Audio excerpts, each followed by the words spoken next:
Méditation du 21 septembre, un Dieu d'action. Ne vous y trompez pas, on ne se moque pas de Dieu. Galates 6, verset 7. Pouvez-vous imaginer disgrâce spirituelle plus grande que celle d'une personne qui prêche une chose et qui envie une autre, qui réclame justice mais qui est injuste, qui parle de Dieu chaque jour et qui même le cherche chaque matin, voire Ésaïe 58, verset 2, mais qui vit loin de lui et qui est incapable de montrer de l'amour pour les autres? La Bible parle d'individus qui, à un moment, ont été implacables, alors qu'ils critiquaient leur prochain et qui ont même critiqué la manière dont Dieu agissait, alors qu'eux-mêmes pratiquaient ce qui leur causait cette irritation. Durant une fête, ayant pourtant été pardonné par Jésus, Simon le pharisien a par exemple eu une très mauvaise attitude envers Marie-Madeleine, une autre pécheresse pardonnée juste parce qu'elle oignait les pieds du maître. David est un autre exemple quand Nathan lui a présenté son propre péché. Le roi a clairement montré jusqu'où l'être humain pouvait aller dans son aveuglement. Prétendant être avec Dieu, il prenait pour autant des décisions contre d'autres personnes sans penser qu'il était en train de transgresser sa loi.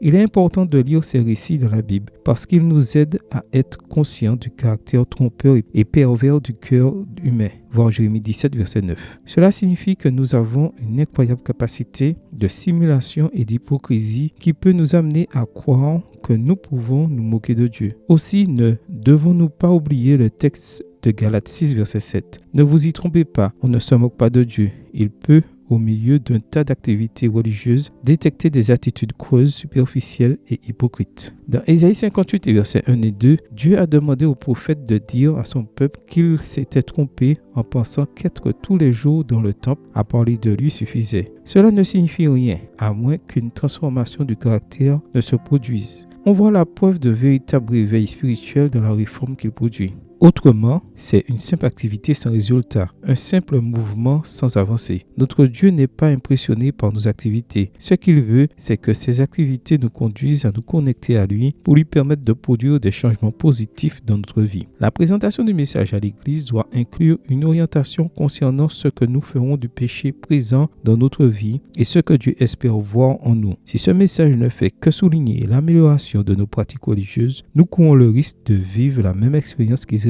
Que Dieu nous aide. Amen. Bonne journée à vous et que le Seigneur vous bénisse.